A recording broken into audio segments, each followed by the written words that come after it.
Elevator Systems, Bowen Family Systems Theory in brief for a life of learning. Welcome to Elevator Systems, the podcast that looks at Bowen Family Systems Theory in clear and understandable ways. Today, we are doing elevator pitches on how Bowen theory can be useful in friendships. And joining us today is Guillermo Cancio-Bello. Guillermo is an assistant professor of counseling at Barry University in Miami, Florida. He has specialized training in marriage and family counseling and integrates Bowen theory into his clinical, academic, research, and organizational work, focusing on systems thinking, leadership development, and the personal and professional growth of counselors in training. Guillermo currently serves as the president of the Florida Association of Marriage and Family Counseling and is also a board member of the Florida Family Research Network, which works to advance Murray Bowen's natural systems theory of the family. That is a mouthful, but it sounds like very interesting and important work. So welcome, Guillermo. Thank you. Thank you very much for having me. I'm happy to be here and talk with you both. Yeah. And I also understand you recently started a podcast, The Relationships We Live In. I did. Thank you very much. Yeah, and it's a Bowen theory kind of it's really themed. looking at life from through a relationship lens. And Bowen theory is one way to really do that I found most useful. Great. Yeah, we will put it up in the show notes so people thank you so much. Have access. So, Guillermo, what is your elevator pitch on Bowen theory and friendship? Okay. Well, I know the first thing that you asked about is like a kind of idea and theory that is relevant to friendship. And I think the one that's probably relevant across relationships is this idea of differentiation of self, which is like the most slippery, sticky concept that nobody really understands. But it has something to do, the traditional definition is the ability to distinguish between your thinking and feeling, and then to distinguish your thinking and feeling from another person's thinking and feeling, and to do that in relationship to them. Another way I talk about it is the capacity to be connected and separate simultaneously, while attending to the moment and the broader picture. So it's how can I be connected, separate in the moment, and also think more broadly at the same time? And I think with a good friendship, you do that across time. You can be happy for your friend's success and celebrate them. And when they're suffering, you can be there and be present without getting in the way of their suffering, and be a resource to them. And I think people can do that for each other over time, and that makes for a really meaningful relationship. And when you asked about friendships, I was thinking about deep friendships, not superficial ones. Yeah, that's great. Katie, your turn.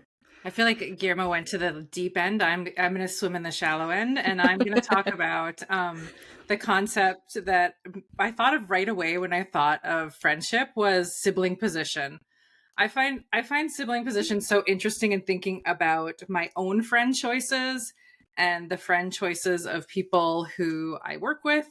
So I think the people you choose to be in these friendships with and the deep friendships I think that Guillermo spoke about is influenced by your family of origin and your sibling relationships, both ones that go well and ones that you might have some challenge with. So in my own life, I think I function in friendships very similar to the ways that I function with my siblings, from lots of things we talk about in Bowen theory, like how close and distant I want those friendships to be, the level of openness I like in those friendships, the ability to challenge ideas. I think that's something that I appreciate in my friendships. And even some of the other stuff, over and under functioning. I watch ways that I overfunction in friendships that are very similar to the ways that I can overfunction and underfunction in my sibling relationships. So I think it also, the thing I wanted to say in this episode, and maybe we'll talk more about, is also, I think it relates to expectations that people have about friendships. I was thinking about that with my clients and how people can get bogged down in some of their expectations they have from their friends or their friends have from them. So I'm going to end it with saying, I think our sibling relationships are training ground, right, for other relationships we have in our life. And when I was thinking about friendships, I just thought that one really resonates for me. So that's the pitch I'm going, the connection to your sibling relationships. Dixie, Right. what have you got? Yeah, mine is something else. So perfect. Bowen theory says there are 4 main ways people manage tension in relationships: conflict, distance, triangles, and over and under functioning. Each of us usually have a few go-to mechanisms that we use, but depending on who we are with, certain ones show up more or less often and more or less intensely. When you look at a friend group, it's so interesting to observe these 4 patterns in action. Who usually speaks up? Who shuts up? Who gets busy? Who sits back? What's even more interesting is to look at yourself and notice how these patterns show up differently when you're with different friends. So these patterns aren't personality traits. And the crux of Bowen theory is that we must always think about what we do within the context of the relationships we're in. So those 4 patterns were what I came up with. Now for other pitches today, I'm going to do Dr. Bowen's pitch at the end. Mixing it up. Controversial. So exciting, right? So I'm going to start with Dr. Ron Richardson. In its simplest form, a relationship is an emotional process that takes place between 2 people. As the 2 people attempt to engage each other in some kind of close relationship, they inevitably encounter differences in who they are and what they each want from each other and in life in general. To have a good relationship, the 2 people have to have enough emotional maturity to negotiate their way through differences. One of the goals of Bowen theory is to be able to establish a one-to-one relationship of closeness with important others. This means each person can say what they think, feel, and want to do without the fear of the other's reaction, even if the reaction is negative. When the other person also engages in this kind of openness, the person can listen, understand, and not react. Okay, that was a long pitch. Kathleen Smith says, anxiety is a diluting agent in human relationships. In its effort to keep things calm and under our control, it turns our friendships into watered-down versions of the real thing. The question is never whether these strategies are unhealthy or healthy. A better question is, what is the cost? What do you miss out when you listen to your anxiety in your friendships? From Roberta Gilbert, why is it that relationships between friends follow a smoother course than relationships between parents and children, employers and employees, and even lovers? One explanation is that self is lost or gained less in friendships. In any relationship where that is the case, people can be more objective, reasonable, and useful to self and to each other. Because friendships are less in fusion, the intense automatic reactions come up less often. Okay, and now here's Dr. Bowen's. This is from the archives, a lecture he gave on triangles, differentiation, and communication. He says, I began to accumulate such a wonderful new bunch of friends. I didn't give a damn. In other words, if you follow differentiation along, you will part company with some of those who don't see it your way. But if you keep going, you will work your way into another group. Short and sweet. All right, what stands out? Lots of ideas, lots of overlap, I think, but with different ways of saying it. So what do you guys notice? I really appreciated, Katie, this idea of sibling position. You know, when I'm teaching class, that's one of the ways I have people introduce themselves, by the way, is tell their sibling position. But, you know, in my family, I'm the youngest, but in my best friend's family, I'm the middle with him. You know, he's got an older and younger sister. So I get the benefit of both, you know. And, you know, this is a friendship I've had since I was like 10 years old. So, yeah. My husband and I are both youngest, and we have noticed over the years, we've lived in many provinces in Canada, but we always seem to find that friend who is an oldest. That's what I say. I have a lot of younger sibling friends. Yeah. And you're an older, I'm an oldest. Yeah, I'm an oldest. And sometimes I love that, and then sometimes I get really tired of the... What are you saying, told. Dixie, how we boss people around?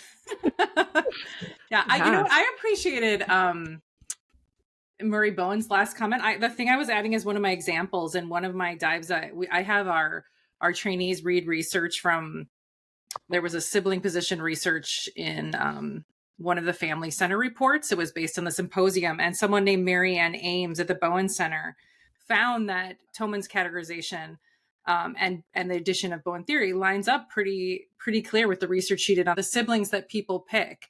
And the other thing she found was interesting in her research that connects to Dr. Bowen's was that people tend to make and shift friendships during nodal events. And I thought that was interesting, you know, really layering Bowen theory in it, is that when a nodal event occurs in your family, I think, you know, tying it back to Guillermo's idea of differentiation, it is an opportunity that we think we might really re-examine our beliefs and our principles and think differently about them, and may be drawn to different, you know, people for friendship. So I thought that was an interesting connection to the comment that Dr. Bowen made. Yeah. And Kate, I wonder if there's a difference between growing out of friendships into new ones versus cutting off from friendships because you can't handle the tension. Yeah. There would have, yeah. That's a great comment. I've heard a lot of that recently, more so. Yeah. And I said we could dip our toes in a really challenging area and think about digital connections. You know, I think it's interesting to think about how friendships formed, you know, IRL in real life versus friendships that might be formed digitally first, you know, through whatever chats or Facebook or, you know, whatever, however people connect. And how does that shift? I don't have an answer for this. I'm just throwing a question. How does that shift, you know, people's connectedness, people's openness in that friendship, ability to show up more as a solid self or less? Yeah. It's a great question. One thing I've noticed is that the more connected people are technologically, the more isolated and lonely they feel. Yeah. I don't know if I think that speaks to something in what you're saying. Yeah, I do get interested in that there is less of this connection, and appreciate what you just said is, does a digital friendship make it easier to not try and work through that tension? You know, I think some of I have very long-standing friendships, and some of the things I really appreciate about them is we have not liked each other for various points, right? And have worked, just like, you know, my siblings and I can get into it and have some challenges, but the relationship is strengthened through being able to tolerate that and stay in contact when we have a challenging time. And I think that, you know, I think one of the, maybe I could say pros or cons about a digital friendship, maybe it's easier to leave that friendship. Yeah. Right. Yeah. And I guess the other side of that is, like, my wife's out of town, and one thing that's beneficial for us is like we can video chat. Yeah. You know, so it's a way to stay connected. Yeah. I hear that. Is there a difference between video chatting and texting friends and things like that? Got all this research we could do. Let's leave it to somebody else. There's lots of good research on friendship.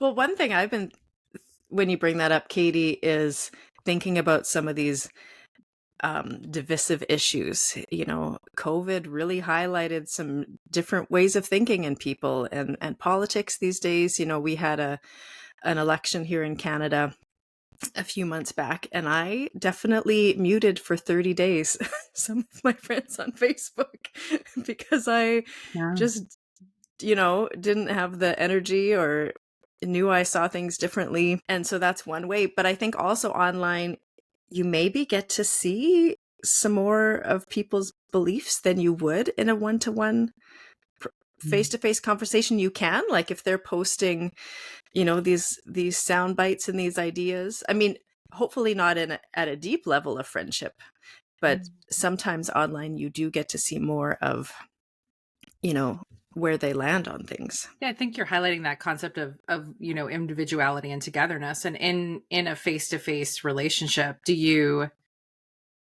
regulate yourself differently in your ability to put your thinking out there, put your opinions out there? Then it's easier to just, you know, repost somebody's thing, right? Or, you know, so I think that's really interesting. And in you know, I definitely, all of us would be very familiar with the ways that togetherness, one part of togetherness, I don't think it's the whole concept, but it can make us come together and behave in a way that we might not. I watched this documentary last night on the Woodstock, the Woodstock 99 on HBO. And it was so interesting to listen to this young man talk about, he went with his friends and he's like, here I am, this mild-mannered guy going to this concert with my friends. And by the end, he's like, I was burning things and destroying. And it was so just not the person that I see myself as. And I think that's one of the things that can happen in friendship, right? If we get into that fusion side of togetherness, we can behave in ways that maybe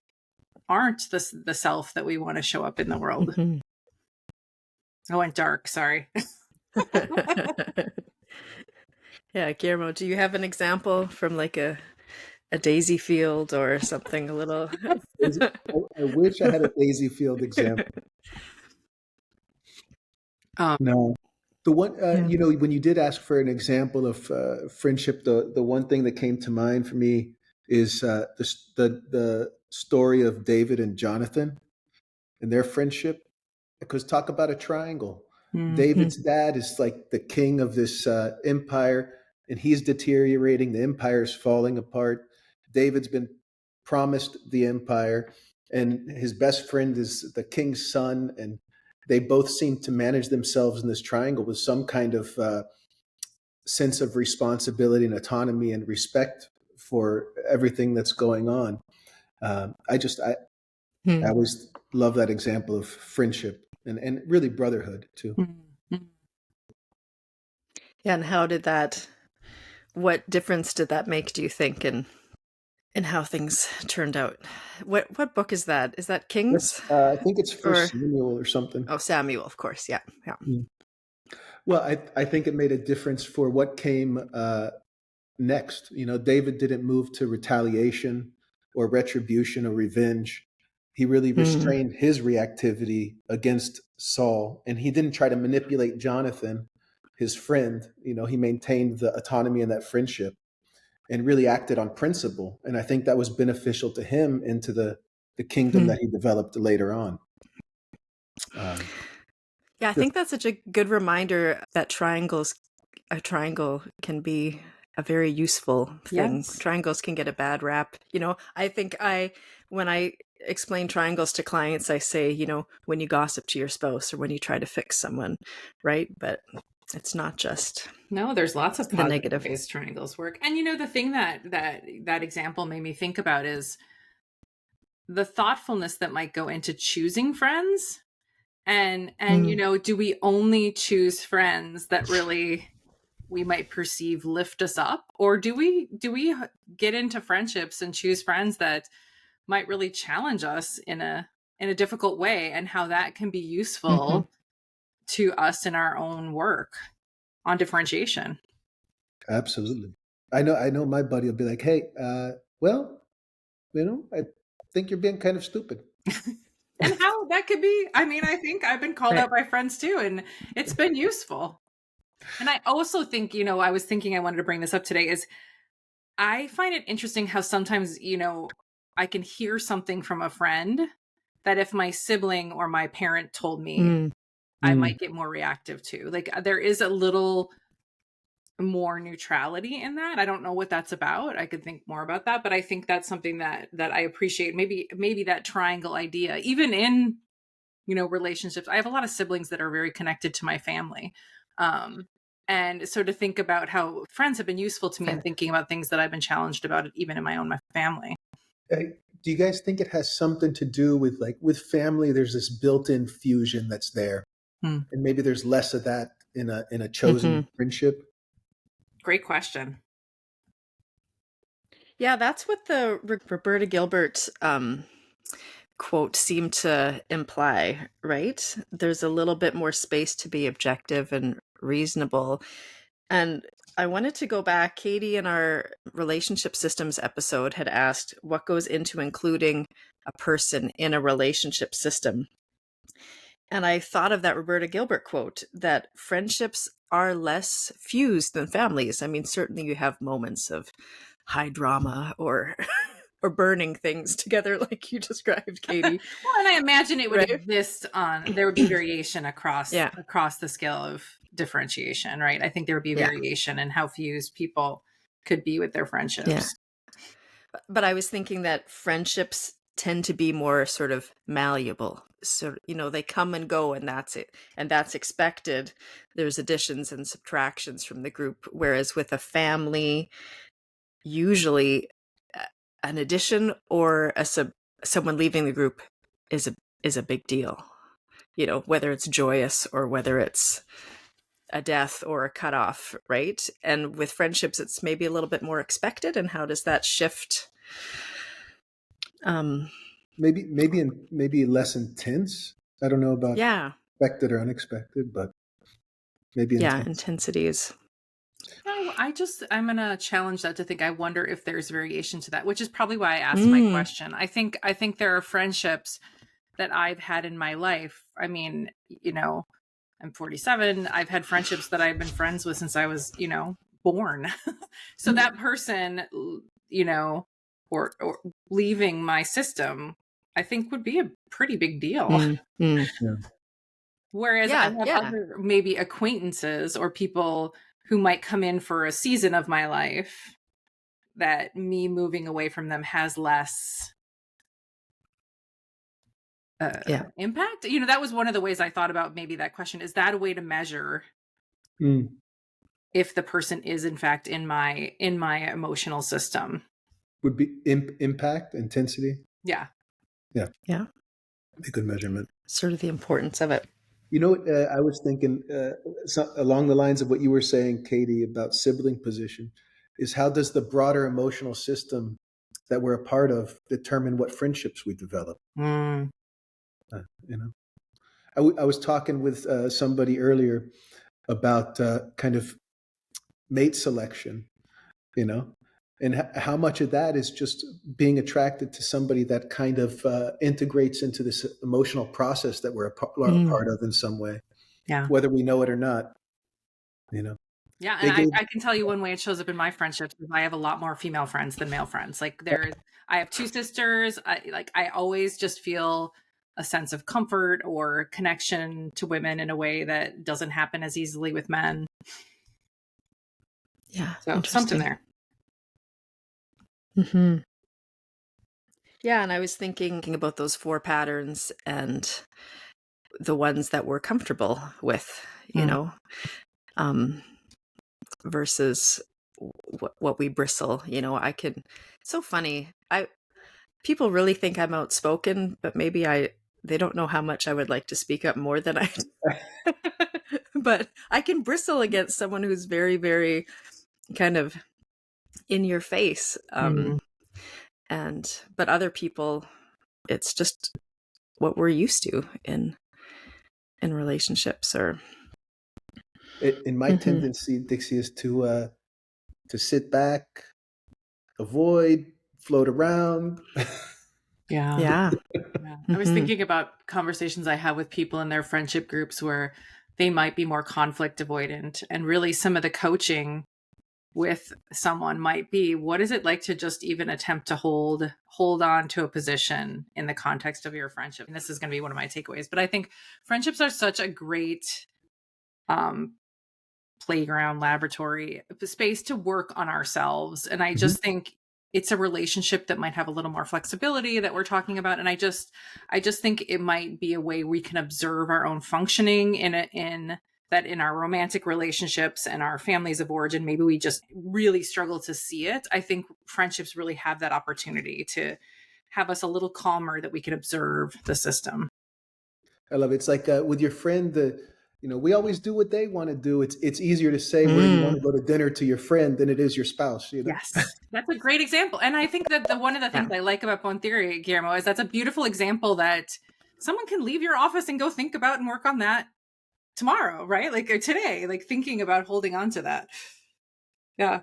The what to dinner. I love the what to dinner. What are we having for dinner comment. And how it's different. Yeah. And how you can speak up in one and not in the other. And what goes into that. That's so interesting. It is. Yeah. Good ones. Yeah. I don't know. Are we at takeaways already? I could throw in some, I did do some deep dive, as I said before, I think before the episode started, about friendship and research. And one of the things that I think is just interesting to think of friendship and family systems is there's a lot of research that friends are so useful to our physical health, right? They help lower stress, they improve longevity, they enhance our survival. I think if anyone wants to take a deep dive into learning about how many friends we can sustain as a person, Robin Dunbar's research is super interesting around how the capacity for humans to manage only a certain amount of close relationships. I find that super interesting. And that our friendships will change over different stages of our life cycle. So I just thought those things that, our friends keep us healthier. They offer us ways to manage our stress differently. I think those are useful things that friends can provide to us. Yeah. That idea of the quality connections are useful to people. Yeah, quality over quantity is really what shows up in the research. Isn't that interesting? Yeah. And I also wonder if the quality of a friendship is the ability to change with each other over time, like a partnership, any partnership, really. Yeah, that's a good point. That flexibility. Like, does a long-term friendship have a little more flexibility in it?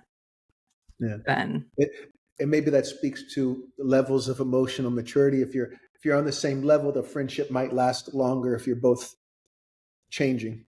look at all these good experiments we're coming up with today. I mean, that would be a great one to track, just thinking about it. Yeah, what goes into longevity of a friendship. Yes.